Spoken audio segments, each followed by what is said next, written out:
de la diapositiva, ¿no? La diapositiva para que lo entendamos en el tema y para que sepamos los conceptos de la temática. Pero el examen, si es que a alguno le interesa el examen, es simplemente razonamiento en base a lo aprendido. Este es nuestro rol, nuestro cronograma, ¿no? Estamos ahora en el examen clínico cardiovascular, historia clínica, y vamos a ver un poquito lo que son métodos complementarios. Vamos a avanzar el electrocardiograma, vamos a ver la nueva actualización que tenemos hace unas 3 semanas de la falla cardíaca. Aún lo vamos a ver como síndrome coronario crónico y síndrome coronario agudo, aunque ahora ya tenemos una nueva propuesta de cómo interpretar los síndromes coronarios. Ya no es tanto como agudo o crónico, ¿no? Pero todavía oficialmente no ha cambiado, lo vamos a mencionar para que sepan qué es lo que se viene. Vamos a ver hipertensión, recuerden que ya se anuló la palabra arterial, lo que es simplemente hipertensión. Luego vamos a ver hipertensión refractaria al tratamiento, emergencia hipertensiva, vamos a dar nuestra única evaluación. Vamos a ver miocardiopatía, dentro de la miocardiopatía, enfermedad de Chagas-Massa, luego vamos a ver endocarditis infecciosa, valvulopatía, dentro de ella quizás el principal exponente en nuestro medio, la cardiopatía reumática. En este punto vamos a ver 3 temas, pero hacen parte de una secuencia que es síncope, muerte súbita y reanimación. Posteriormente hipertensión, que va ligado muy estrechamente con tromboembolismo pulmonar. Y al final simplemente a manera de poder también recordar un poquito lo que vimos al inicio, lo que vamos a ver en un par de clases más, electrocardiograma, vamos a ver al inicio. El recuperatorio, lo que llaman tercera instancia, va a ser el 26 de noviembre. La evaluación final va a ser como el 2 o el 9 de diciembre, dependiendo de cuándo haya disponibilidad. Y ahí todo lo ponemos por protocolo, yo sé que nadie llega acá, pero la segunda instancia final va a ser el 16 de diciembre. Bien, entonces vamos a ver un poquito de historia clínica y de examen clínico cardiovascular. Todo lo que nosotros, o lo que ustedes vieron recientemente, hace un par de semestres probablemente, sobre historia clínica, semiología, se me ha dado cuenta, primero, lo enriquecedor que es poder obtener toda esta información de los pacientes. Pero segundo, lo frustrante que es, ya que muchas veces no conseguimos obtener toda la información. Y por otro lado, cuando nos las dan la información, no es tan bonito ni tan sencillo como cuando la leemos, ¿no? Entonces, para seguir esta secuencia, ¿no? O para seguir y obtener esta información, nosotros, con una pequeña entrevista inicial con el paciente, nosotros no solo vemos su realidad médica en ese momento, sino que también aprovechamos para imaginarnos qué es lo que le pasa a este paciente en su vida diaria, cómo comenzó todo esto, y podemos, y lo hacemos habitualmente, no solo en la cardiología, pero estimamos los cambios iniciales que se fueron presentando, de esa forma cuál es la clínica inicial que se fue presentando, y no es que retrocedemos en el tiempo, pero también podemos especular en buen sentido hacia adelante qué es lo que le va a pasar, y esto es gracias a la historia clínica, ¿no? La historia clínica nos dicen todo el tiempo y nos llenan la cabeza que es un documento médico y es a su vez un documento legal, y esto es algo que por más que nos lo dicen desde el día 1, siempre lo olvidamos y minimizamos la historia clínica. Minimizamos la historia clínica en muchos aspectos, lo minimizan ustedes en este nivel, incluido el internado, porque cuando estén en el internado van a llenar 200.000 historias clínicas, las van a rehacer y se van a dar cuenta cómo de cada hospital en hospital, lo que aprendieron en un hospital, por desgracia, el otro hospital va a ser totalmente diferente cuando todo debería ser uniforme. Pero bueno, así es Bolivia a veces, ¿no? Entonces, pero minimizan, o sea, el interno, no ustedes en particular, pero el interno en general, que a la hora de hacer una historia clínica, lo toma como un castigo, ¿no? O sea, lo toma como qué desgracia, me toca hacer nuevamente una historia clínica. Y en realidad no lo debemos ver así, ahora lo vamos a entender por qué. Pero por otro lado, hasta la parte médica lo hace erróneamente. Porque cuando ustedes van a futuro a una auditoría médica y se revisa la historia clínica, lo que nos salva y nos condena, obviamente, es todo el expediente clínico, pero parte fundamental de la historia clínica es la primera aproximación que tenemos del paciente. Quien haya hecho la historia clínica es quien ha interpretado todo lo que inicialmente se comenzó a hacer con el paciente, se empezó a modificar con el paciente. Por lo tanto, uno pensaría o uno esperaría que la historia clínica sea realizada por una persona con bastante experiencia para poder interpretar. Pero ¿quién hace la historia clínica en nuestro medio? El interno. O sea, la historia clínica que mañana va a auditoría, la van a hacer ustedes. No es que no sepa, pero no es correcto, ¿no? O sea, ¿qué sabe el interno de un paciente que tiene medicina interna? Pero si no hubiera la especialidad de medicina interna. ¿O qué sabe el interno que está rotando por neurocirugía? ¿No? ¿Para qué creamos la subespecialidad de neurocirugía? Entonces tenemos estas ideas descabelladas en Bolivia y a la hora de que la historia clínica nos tiene que salvar, termina hundiéndonos. ¿No? ¿Por qué? Porque nos quedamos centrados en la esfera médica. Yo tengo que saber el motivo de la consulta, el relato de la enfermedad actual, los antecedentes, pero olvidamos que hoy estamos cada vez más cerca de un juicio que de revisar en un caso clínico en historia clínica. Y olvidamos 10.000 cosas. Nos enseñan en seriología, debe ser la evolución clínica, el SOA, lo subjetivo, objetivo, el análisis y el plan a seguir. Y ustedes van a escuchar a los colegas con interpretaciones erróneas de lo que es el análisis, cuando es algo que deberíamos hacer todos los días y es algo que deberíamos aplicarlo no solo al inicio, sino cada vez que tocamos la historia clínica, porque mañana el aspecto legal de la historia clínica es lo que nos va a permitir ayudarnos a salir de un problema médico legal.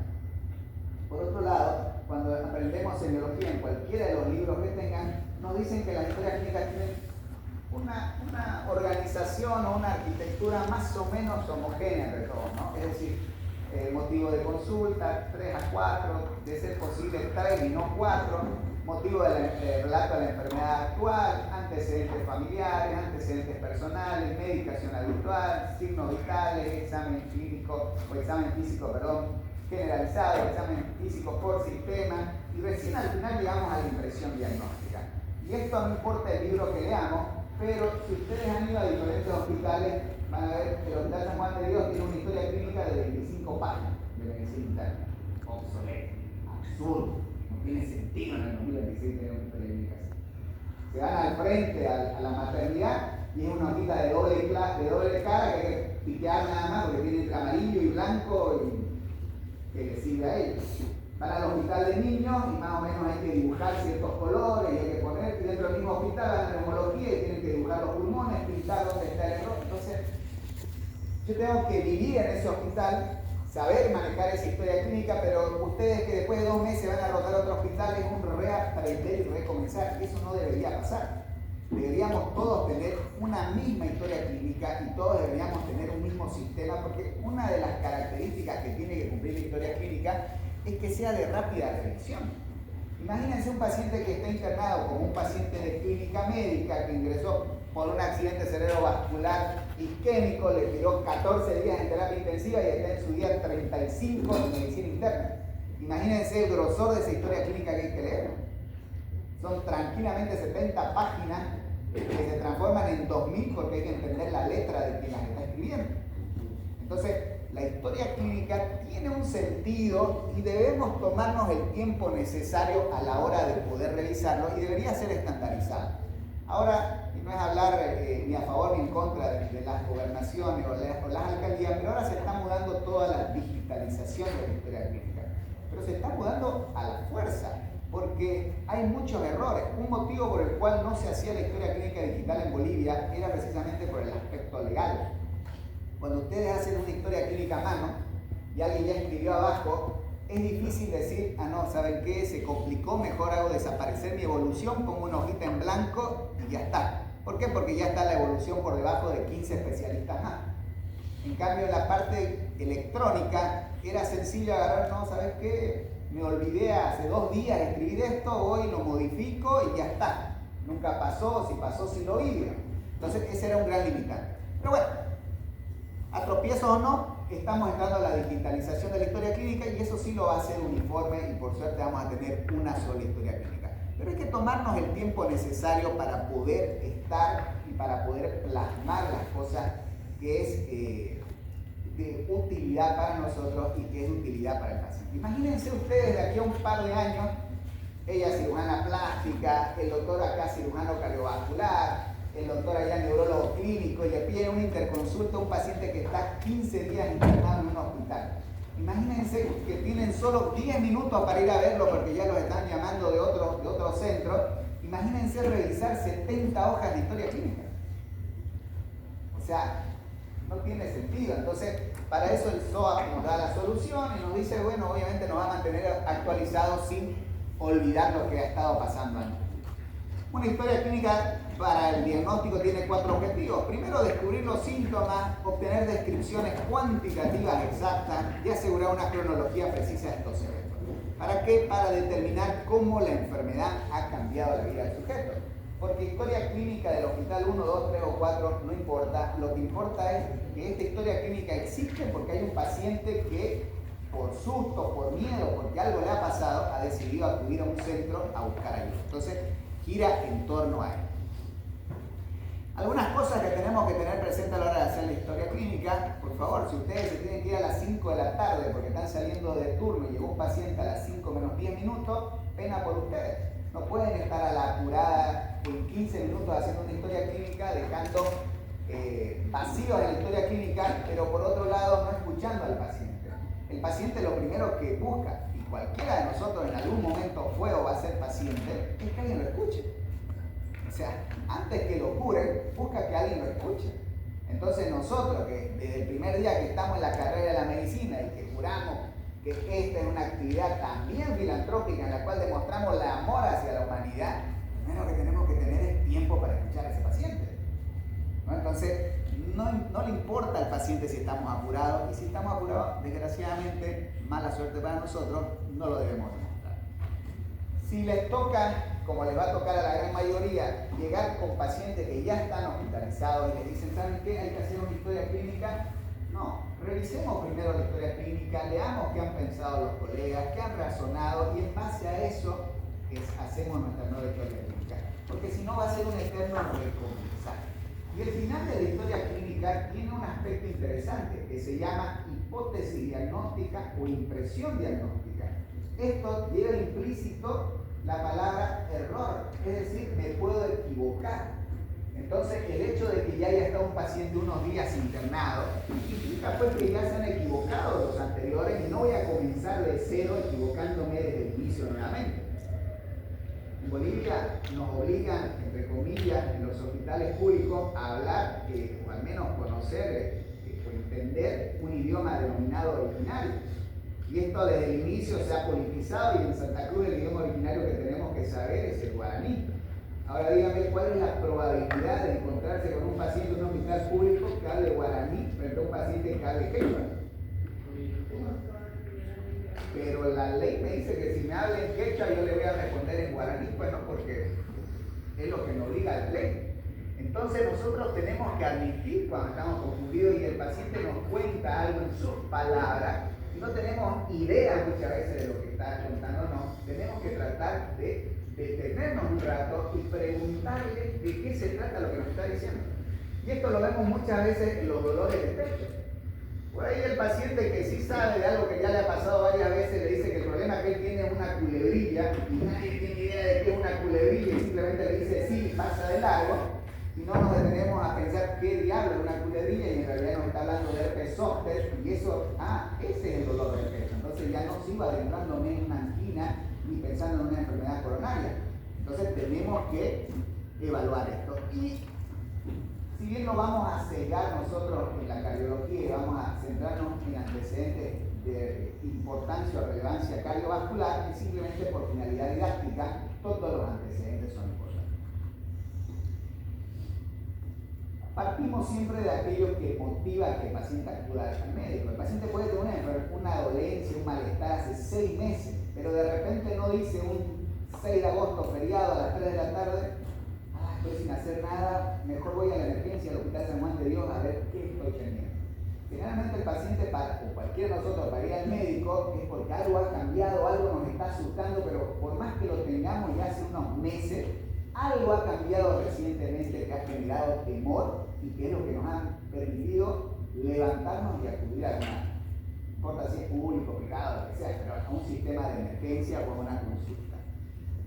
Hay que decir sí, pero también tenemos que investigar si realmente es así como nos está diciendo. Esto de los instintos es fundamental, seguro que sí. Yo me acuerdo cuando estaba haciendo la carrera acá, nos decían los médicos, el vicerrector nos decía, yo vuelo los infartos. Mira, ya soy hemodinamista, tengo más de 11 años de hemodinamista, el día de hoy me ha dolido un infarto, digamos, ¿no? Pero se refiere a esto de los instintos, ¿no? O sea, esas características no las da la experiencia. Pero la experiencia no significa yo me gradué de hemodinamista en 2014 y hoy 2026 sé más. Mentira. La experiencia nos la da en función de mientras más hagamos, ¿no? Lo mismo en la historia clínica. La historia clínica, ustedes no van a tener más experiencia porque entraron al internado en enero del 2027 y salieron en diciembre del 2027. Van a tener más experiencia porque cuando entraron en enero del 2027 habían realizado 3 historias clínicas en su vida y cuando salieron en diciembre del 2027 salieron realizando 2000 historias clínicas. Esa persona tiene más experiencia y seguro que la va a tener más que el amigo, que el compañero, que el colega, que estuvo en el mismo tiempo pero con menor cantidad de experiencia. Pero sí, esto se da. Hoy se debate mucho esto de que la clínica es soberana, hay un médico referente, el doctor Eric Topol, cardiólogo, que en algún momento, hace unos 5 o 6 años, sacó un editorial en una publicación médica donde decía la clínica ha muerto, y puso el año de inicio antes de Cristo y el año de la finalización, que era 2019, si no recuerdo. Y sí es así, y no es tan así tampoco, o sea, no ha muerto la clínica, ha muerto el peso de la clínica que está por encima de lo demás como antes era. Como hoy no es así, no le vamos a ganar a la tecnología actual. Hoy se discute si la inteligencia artificial tiene más precisión que nosotros. Entonces no podemos en 2026 cerrarnos a quedarnos con algunos conceptos previos, ¿no? Aplicando con juicio el silencio es oro, hay que escuchar, ¿no? Pero tampoco hay que dejar que se disperse el paciente, ¿no? O sea, hay que en algún momento reencaminarlo para poder saber por qué estamos sentados ambos ahí. En líneas generales, toda historia clínica tiene al menos estos componentes. Tiene un motivo de consulta o internación, relato de la enfermedad actual, antecedentes personales, familiares, medicación habitual, el examen físico y el objetivo final de todo esto es la impresión diagnóstica. Y en la impresión diagnóstica, por si no nos da el tiempo hasta el final, por favor, algo que van a encontrar desde el día 1, si no lo han visto hasta ahora, es esa estupidez que colocan en los diagnósticos los colegas, neumonía resuelta, o absceso drenado, o patología curada. Si ya está resuelto, si ya está curado, es un diagnóstico. Tiene que estar en la lista de diagnóstico, ¿no? Pues está en su día 45 y siguen poniendo shock cardiogénico.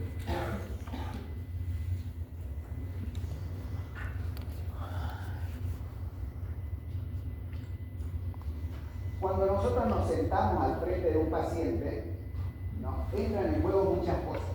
Lo primero que entra en juego, y eso es responsabilidad de ustedes, es el conocimiento que tengamos. Porque imagínense que el paciente pase por una misma situación en varias oportunidades y ya sabe su discurso en buen sentido y nos dice un día, ¿sabe qué, doctor? El problema que tengo es que tengo una opresión precordial, ¿sí?, que se inicia cuando subo una escalera, me detengo y cede esta molestia, siento que se me va a la base del cuello, me falta el aire y en algún momento he sentido que algo malo me iba a pasar. O sea, pareciera que el paciente está leyendo en un libro angina, pero si yo médico nunca leí que eso es angina, aunque me lo repita 15 veces nunca voy a pensar en angina. Entonces, en el interrogatorio, en el primer approach que hace el médico, parte fundamental es el conocimiento médico. Si yo no sé lo que estoy buscando, nunca voy a entender lo que encuentro. Y por más que nos lo muestre el paciente, hay que tener esto presente.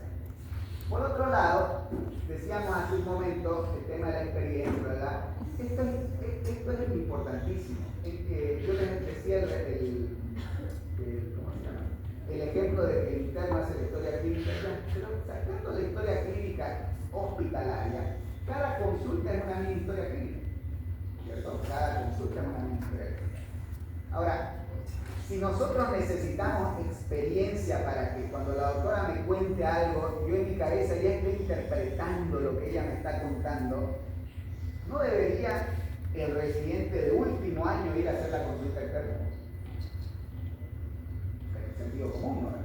Porque en teoría, si está en su último año, ya huele a especialista, es decir, que ya tiene el conocimiento, ya tiene la experiencia, ya tiene todo, y por ende va a ser fructífera esa historia, esa consulta. Pero tristemente es a la inversa, no va el residente veterano.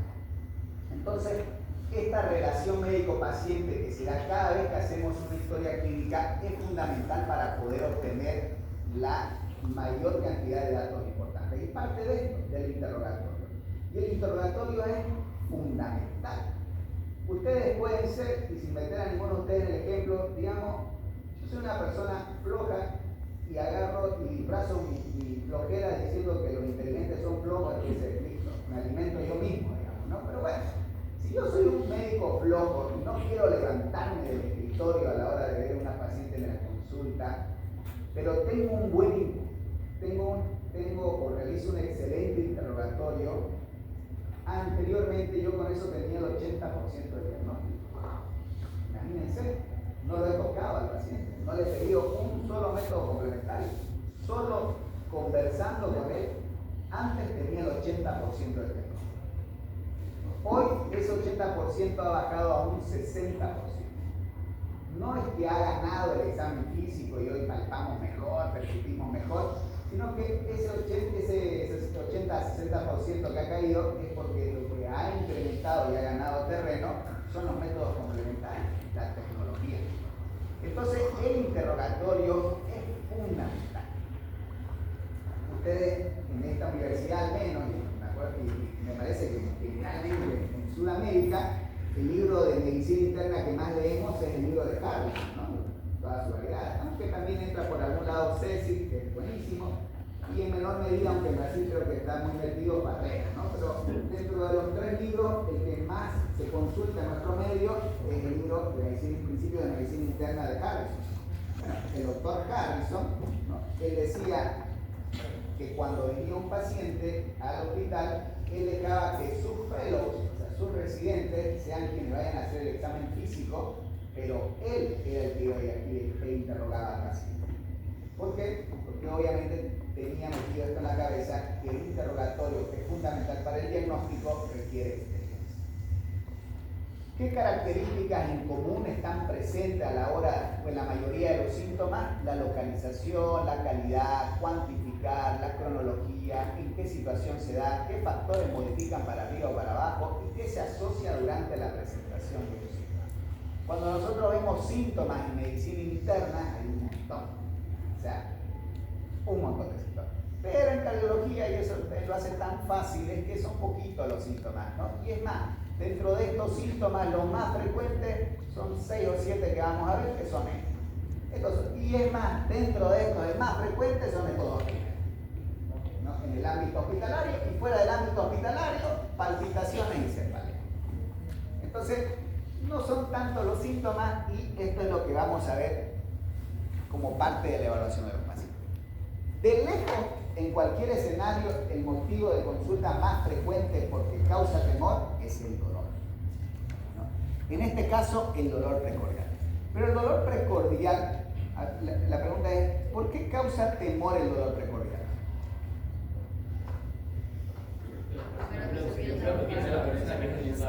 ¿Por qué? ¿Y cuál es el problema con sufrir un infarto? Ese es el temor, ¿no? El problema del dolor de pecho, más allá de que es verdad que sepamos o no sepamos lo digamos con infarto, es que uno asocia de que no me voy a morir, pero algo malo me va a pasar, ¿no? Y eso nos motiva a ir a la consulta, a la emergencia. Afortunadamente, y al mismo tiempo tristemente, pero afortunadamente, causa de dolor precordial hay un montón. Y la causa, como decía el doctor, de infarto, en realidad, y el infarto en realidad es simplemente una de las causas de un subtipo que es causas cardiovasculares, porque pueden haber causas que no son cardiovasculares. Lo primero que tenemos que hacer con el dolor es objetivar. ¿Por qué tenemos que objetivar el dolor? Por un principio básico. Por definición, el dolor, cualquier dolor, no el dolor precordial netamente, pero cualquier dolor es un síntoma, ¿o no? ¿Y el síntoma es subjetivo o es objetivo? Ahora, ¿cómo podemos cuantificar lo subjetivo?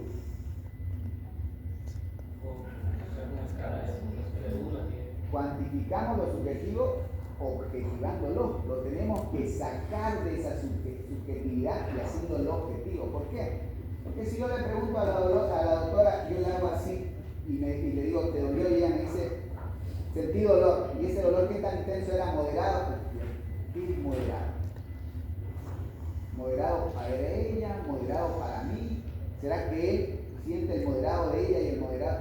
No tenemos idea. Ya tenemos que objetivarlo. Y una de las formas de objetivar, como decía el doctor, es hacer una gradación a través de escalas. Y hay diferentes tipos de escalas, ¿no? La más común probablemente sea la del 0 al 10 o del 1 al 10. Pero aquí un pequeño detalle, ya que el 10 no es el peor dolor imaginable o el peor dolor que hayamos hecho. Porque ¿contra qué lo compara? Entonces, cuando nosotros le preguntamos al paciente del 1 al 10 o del 0 al 10, cuando le explicamos qué es el 0 o qué es el 1, tenemos que explicarle también el 10, que es contra qué lo tiene que comparar. Y el 10 se compara con el mismo paciente, porque a mí me interesa saber lo objetivo en la vida del paciente, no lo objetivo en mi vida. Y ese 10 tiene que ser el mayor dolor que el paciente hasta ese día haya experimentado. Entonces va a tener con qué comparar para saber en función a las experiencias pasadas si el dolor es el mismo, es menor o es mayor. Y bueno, tenemos, de acuerdo a la capacidad que tengamos de comunicación con nuestros pacientes, tenemos diferentes escalas, pero el objetivo, valga la redundancia, es objetivar el dolor y nada más que eso. En el dolor precordial existen diferentes características que sí o sí tenemos que investigar, que es la localización, la irradiación o la propagación, qué cualidad tiene, la intensidad, qué inicia o qué hace que se detenga, qué incrementa, qué alivia el dolor, qué síntomas asocian, porque si no cumple todos estos requisitos, está bien, podemos estar frente a un dolor precordial, pero ese dolor precordial puede ser no típico. Entonces ahí entra una nueva palabra, que es típico. ¿Qué hace que un dolor precordial sea típico? ¿A qué nos referimos con un dolor precordial típico? ¿Característico? ¿De qué? Del dolor, así por decirlo, en precordial sería el inicio y localización. Está correcto que lo que hace que un dolor sea típico es que sea característico, pero ¿característico de qué o de quién? Esas son las características. El que sea un dolor típico, cuando hablamos nosotros de un dolor típico, hablamos de que el dolor es típico de angina, de dolor vascular. Ese es un dolor típico. Y este dolor anginoso, en realidad el nombre completo es angina de pecho o angor pector, ¿no? Porque la angina está presente en cualquier parte del cuerpo, no solo en el nivel precordial. Y esta angina cumple todas estas características. ¿Cuál es la localización en una angina de pecho? ¿Dolor? Retroesternal, precordial.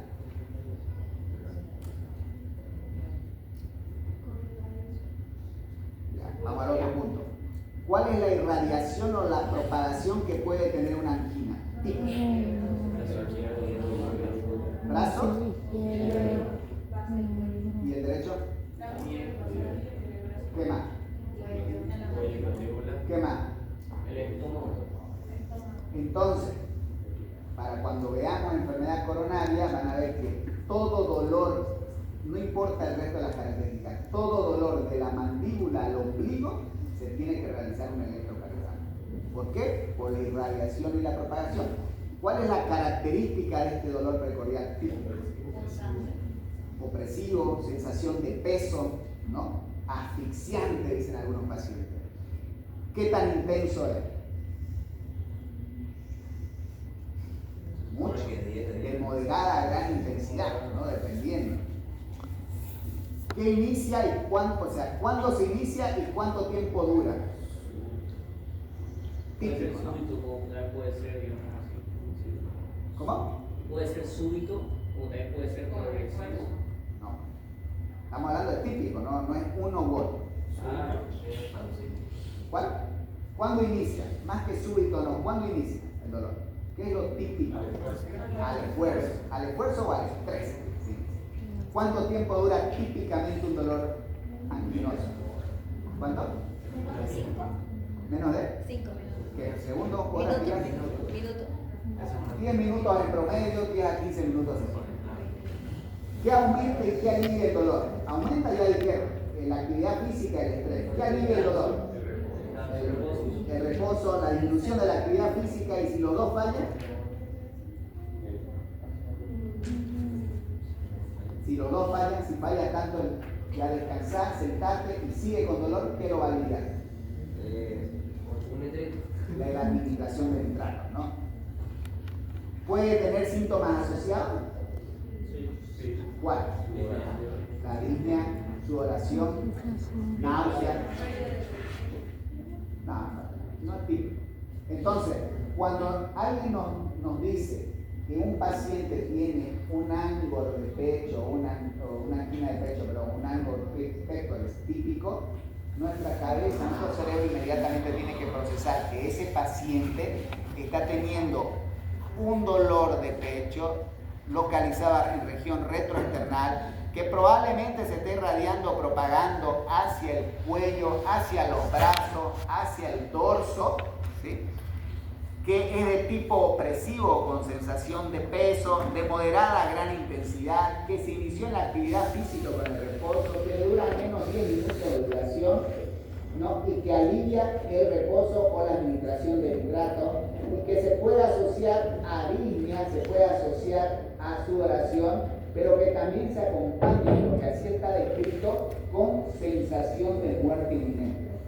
una pregunta, doctor. ¿Cuál es la diferencia? O sea, ¿cómo puedo diferenciar un dolor así? O sea, hay dolores peculiares que pueden también ser ansiedad. Ahorita lo vamos a ver. ¿Cómo yo puedo diferenciar la ansiedad con una angina? Ahora, enseguida lo vamos a ver. Pero lo primero que tenés que diferenciar es si es típico o no es típico. Lo primero que yo me pregunto, me debería preguntar, adelantándonos, es un paciente que tiene un dolor por ansiedad, por crisis de pánico, que es lo que es el primer simulador de la angina, ¿será que se inicia el esfuerzo? ¿Será que le dura menos de 10 minutos? ¿Será que le alivia el reposo? Entonces, el hecho de que una angina sea típica necesita que obligatoriamente cumpla con todos los requisitos. El momento que el dolor precordial no cumple con todos los requisitos, deja de ser típico. Ahora ustedes me pueden decir, entonces ya no es una angina. No, sí puede terminar siendo una angina, pero esa angina ya entraría en el área de angina atípica o angina no típica. En el caso de la ansiedad, como vamos a ver en el transcurso del semestre, afortunadamente debe ser una patología de descarte. O sea, para yo pensar en ansiedad, un dolor que se inicie por una crisis de pánico o un cuadro de ansiedad, yo tengo que haber descartado todos los órganos. Es decir, mi paciente tengo que tener la certeza de que no está teniendo un infarto, que no está con una disección de la aorta, que no está con un tromboembolismo pulmonar, con todo. Porque si comienzo por el final, puedo cometer un gravísimo error. Y eso hasta el día de hoy lo vivimos con algunos síndromes en particular, como el síndrome de Kirchner. Entonces, el doctor decía que me orienta a pensar en que no sea un dolor precordial típico. Entonces, cada dolor o cada etiología tiene un dolor y tiene sus características particulares. Y son estas características las que me van a decir, no es una angina, estamos frente a una pericarditis, no, es una situación tan crítica como una disección de aorta. Probablemente estemos frente a un tromboembolismo pulmonar, algo tan sencillo como una osteocondritis, enfermedad por reflujo gastroesofágico, el espasmo esofágico que también indica bastante un infarto, y solo al final el dolor psiquiátrico. No entra inicial, entra por descarte después de que todos los hayamos hecho el checklist de todo lo demás, recién entra por descarte al psiquiatra. ¿Qué es lo que sucede habitualmente en nuestro medio? Bueno, en la medicina. De cada 100 pacientes que acuden por dolor de pecho, afortunadamente solo 30%, es decir, 3 de 10 pacientes están con una cardiopatía. Es decir, 70% de ellos no están cursando una cardiopatía isquémica en ese momento. Y cuando veamos síndrome coronario agudo van a ver que el 50% que acude por dolor, incluso típico, la causa del dolor no tiene un origen cardiovascular. Entonces, ¿está bien que pensemos como primer diagnóstico angina o isquemia o infarto? Sí. Lo que está errado es que sea nuestro único diagnóstico. Pero tiene que ser nuestro primer diagnóstico por un simple hecho. La principal causa de muerte en el mundo es la enfermedad cardiovascular. Y dentro de la enfermedad cardiovascular, la principal causa de muerte es la cardiopatía isquémica. 50% de los pacientes que se mueren por enfermedad cardiovascular se mueren por cardiopatía isquémica. Entonces, cuando estamos frente a un paciente con dolor precordial, tampoco crean que es como que hay que sacar el Branwell a la mesa y tengo que estar pensando en 2000 páginas, ¿no? Hay que hacernos algunas preguntas puntuales para poder saber, más allá del diagnóstico, es si tengo el tiempo suficiente para actuar o para pensar en el diagnóstico. Porque vamos a ver, cuando vean síndrome coronario agudo, van a ver que antes del diagnóstico yo defino la acción. No me importa el diagnóstico inicialmente, el diagnóstico llegará después. Entonces, depende la situación en la que me encuentre, probablemente necesite actuar antes de llegar al diagnóstico. Por ende, lo primero que me voy a preguntar es si la molestia retroesternal puede ser causada por un trastorno agudo que puede ser fatal y que justifica una hospitalización inmediata y una evaluación intensiva, es decir, estamos en una situación crítica del paciente. Si la respuesta es sí, o sea, en mi evaluación yo veo que sí es así lo que le está pasando, no hay tantos diagnósticos que pensar. Cardiopatía isquémica, disección aórtica, embolia pulmonar y neumotórax. Si mi respuesta es no, paso a mi siguiente pregunta. La molestia puede provenir de un cuadro que ya tenía el paciente previamente, pero que puede complicarse. La angina estable, la estenosis aórtica y la hipertensión pulmonar serán las causas. Si eso fue no, entonces yo me pregunto, ¿la molestia puede prevenir de un cuadro ya no crónico, sino agudo, pero que justifique un tratamiento específico? Bueno, ahí tenemos la pericarditis, la neumonía, la pleuritis y el herpes. De ahí en más, la cuarta pregunta es tiempo. Ya tenemos el tiempo suficiente para pensar en enfermedad de reflujo gastroesofágico, estado de ansiedad, como decía el doctor, trastornos gastrointestinales. Ya gané tiempo. ¿Por qué gané tiempo? Porque fui descartando lo más grave. Entonces, como ya descarté las situaciones más críticas, puedo darme el tiempo para poder investigar otras causas. Y esto es muy importante, por favor, el brazo izquierdo no es el brazo más específico o el hombro izquierdo el más específico para el dolor del pecho isquémico.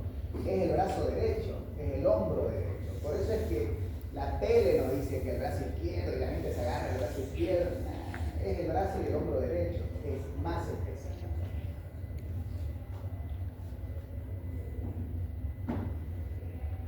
Causas de angina, de angina del pecho, angina pectoral, son dos básicamente. Y la combinación de las dos, obviamente. La primera causa, el primer origen, es lo que todos tenemos en mente. Hay una obstrucción, es decir, hay una disminución en el aporte de la sangre.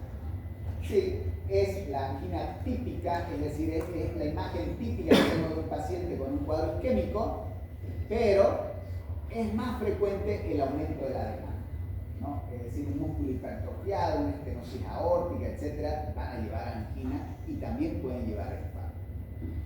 El segundo motivo de consulta en esto de cuál más frecuente es la disnea. Y la disnea es tan ligada o está tan emparentada con la angina que si un paciente le dice, ¿saben qué, doctor? Subí un piso en mi escalera y sentía o tuve sensación de falta de aire, disnea. Ustedes preguntan, ¿pero tuvo dolor? No. Y lo único que tuvo fue disnea. La disnea es igual a que le dijera que está con dolor de pecho. Por eso es que a la disnea se la denomina equivalente anginosa. Por eso es que la forma de estadificar o poner una clasificación de la disnea es la misma que se usa para la angina, porque los dos representan lo mismo. Y al igual que la angina, causas hay muchas, ¿no? Tenemos causas cardiovasculares y causas no cardiovasculares.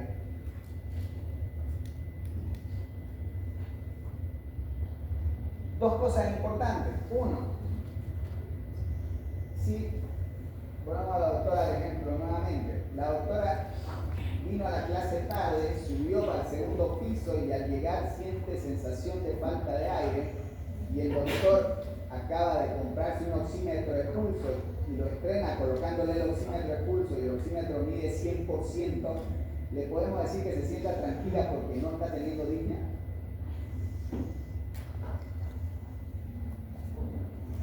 Ni siquiera 99%, está saturando 100% y está bien calibrado, entrevisto, pila nueva,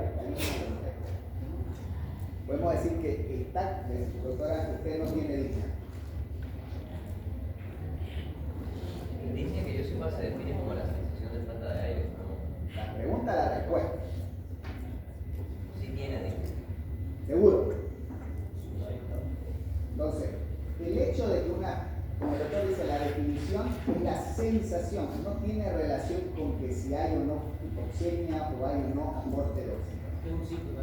¿No? Entonces, si ella dice que tiene disnea, así sature 100% y tenga solo 12 respiraciones por minuto y esté tranquila, ella tiene disnea. Y usted en su historia clínica, disnea. Lo que está mal, y es lo que sucede habitualmente, es que porque tenga disnea, amerita oxígeno. Eso es lo errado, ¿no? Porque si el paciente satura en Santa Cruz 92% o más, no amerita oxígeno. El oxígeno es dañino, el oxígeno genera radicales libres e incrementa el estado proinflamatorio. Por eso es que ya incluso en el infarto no se coloca oxígeno si es que la saturación es mayor al 92-95%, dependiendo del nivel de mar en el que nos encontremos. Antes había esto del MONA, ¿no? Mononitrato, oxígeno, monohidrato de oxígeno, nitroglicerina y aspirina. No existe nada de eso, digamos, porque el oxígeno no se le da a todo, se le da solo a quien lo necesita. Pero así como con la angina, yo también tengo que ver esa grada o esos dos pisos que subió la doctora, qué tanta intensidad tiene. Y para eso nosotros hablamos de las clases funcionales. Y hay dos clases funcionales que son las más utilizadas. Uno es esta de la Asociación del Corazón de Nueva York, que es la más utilizada, y que nos dice que existen 4 clases funcionales. Y aquí un pequeño detalle. Clase funcional 1 no es ausencia de disnea.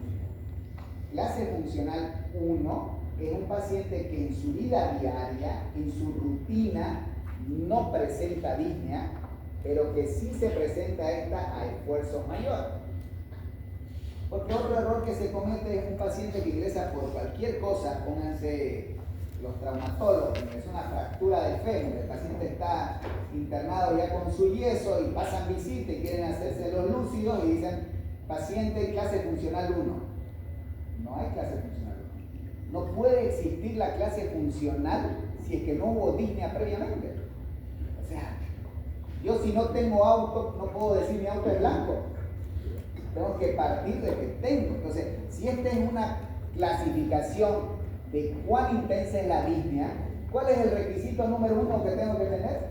Tener disnea. No tiene sentido, digamos.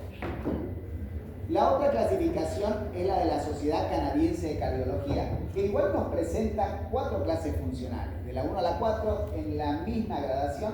La única gran diferencia que tiene es que esta clasificación de la Asociación del Corazón de Nueva York fue diseñada, creada y aplicada para la disnea y se le extrapola a la angina.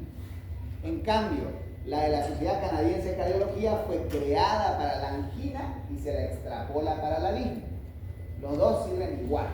La de la Sociedad Canadiense de Cardiología es, como pueden leer ahí, es mucho más objetiva. Habla de metros, habla de algunos tipos en particular de deporte, ¿no? Entonces es más objetiva. Eso hace que generalmente a la hora de evaluar los pacientes hace un poquito menos práctica y por eso es que la gran mayoría opta por la de Nueva York, pero cualquiera de las dos es exactamente lo mismo.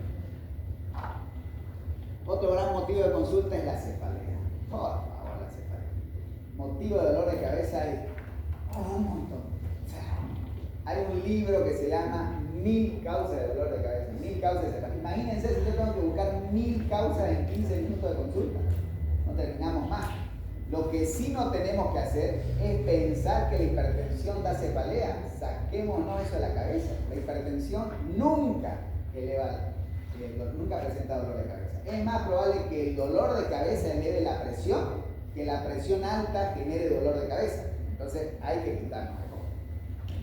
No tenemos cefaleas primarias, como vamos a ver en su momento, en clínica. Han debido haber visto en clínica médica cefaleas, ¿no? Cuando vieron neurología. 69% es de causa tensional, ¿no? Y entre las secundarias el 73% es de causa infecciosa, que son las más frecuentes.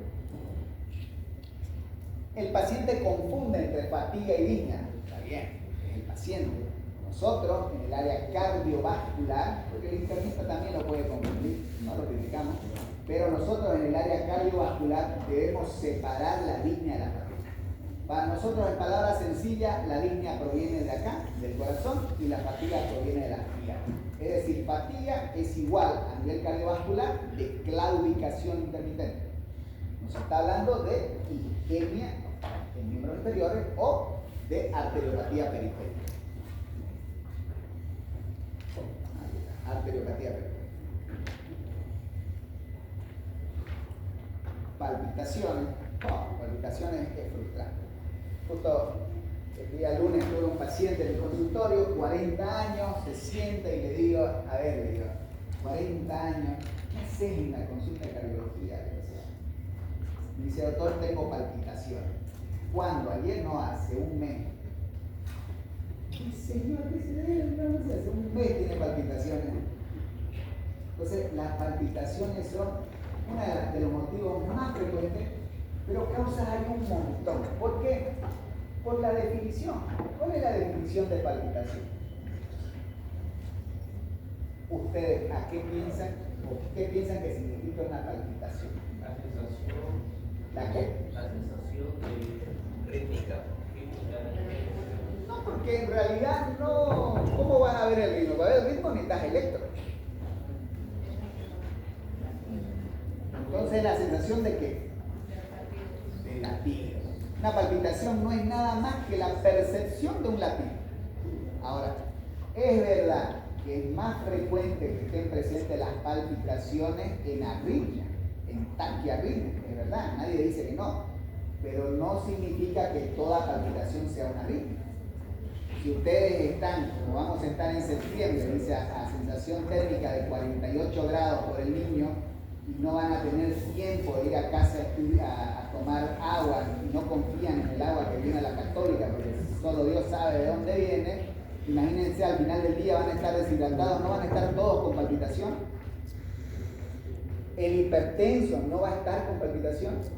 Entonces, la palpitación es simplemente la percepción o ser consciente del latido cardíaco y entre sus causas o entre sus múltiples causas están las arritmias, pero no son las únicas.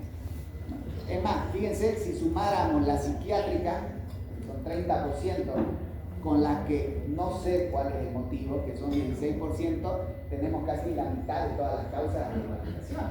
O sea, así de frustrante es.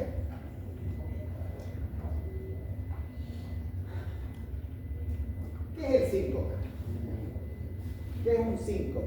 Pérdida súbita del conocimiento. Pérdida súbita de la conciencia. ¿Qué más? ¿Le falta? ¿Transitoria? No. Transitoria, ¿a qué te referís con transitoria? ¿Pérdida de la conciencia transitoria? No. ¿Qué significa? Con que sea per- transitoria? con O sea, está bien, recuperación. pero ¿cuál es la forma correcta? Mm, De corta duración. ¿Qué más? Y requiere un requisito más obligatorio. No. ¿Recuperación del conocimiento? ¿Qué? ¿Con recuperación del conocimiento? Algo más. Paciente no lo recuerde. No, algo más. Eso. Entonces, el síncope es la pérdida súbita, como usted quiera llamar, la pérdida súbita de la conciencia de corta duración, pero el requisito obligatorio es con recuperación activa. No tiene que tener secuela alguna, porque si hay secuela, no es síncope. Por otro lado, la doctora decía hace un momento, aquí me fue lo que decía.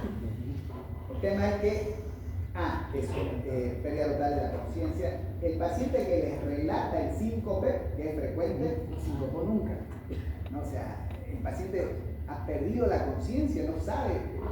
En algún momento cerró los ojos y volvió a abrirlos cuando era eliminándolo. Pero el síncope, por un lado, es un síntoma, no es una patología, es un síntoma.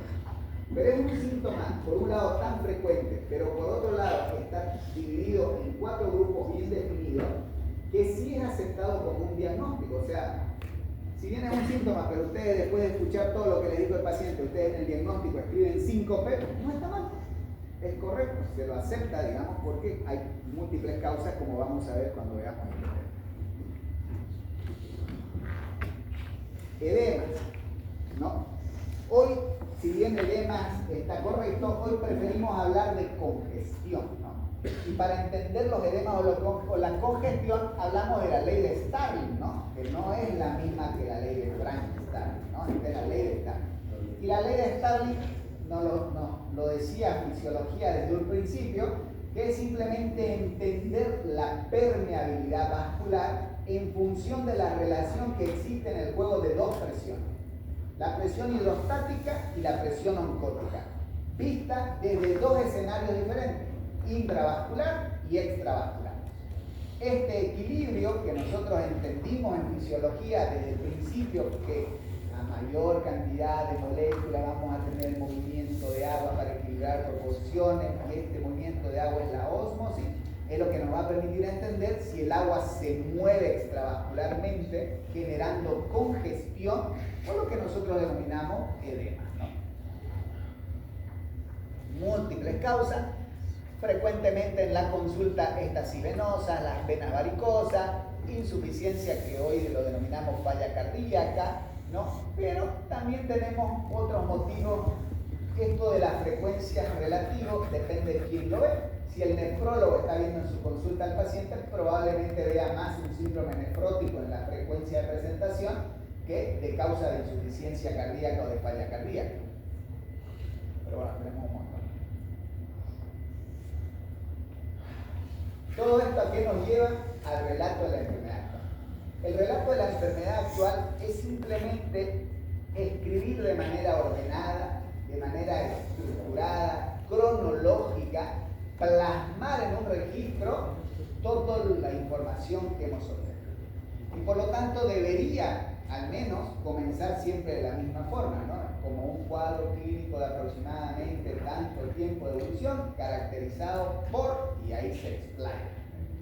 Y comienzan por, si es cronológico, comienzan por el síntoma que inició primero, ¿no? Describen todo lo que tengan que describir de ese síntoma, pasan al siguiente y así.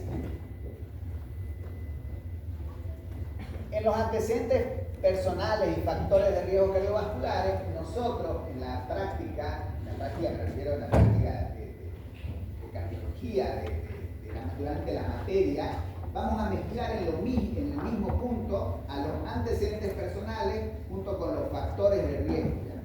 Van a ver ustedes, dependiendo del hospital que vayan, que cuando leen la historia clínica está si la casa del paciente es de adobe, que si es de tierra. Está bien, es importante, para nosotros no nos importa. A nosotros, por un tema didáctico simplemente, vamos a meter en lo mismo factores de riesgo cardiovascular. ¿Por qué?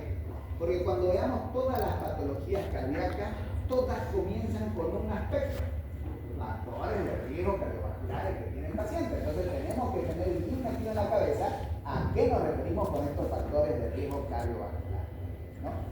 Hacemos énfasis en algunas comorbilidades que impactan en el paciente, como es la hipertensión, la coronariopatía, la diabetes, la enfermedad de Chagas, y tabaquismo, obesidad, dislipidemia y la disfunción eréctil. La disfunción eréctil es pero es una característica o un antecedente o un factor de riesgo que es el menos buscado. Peor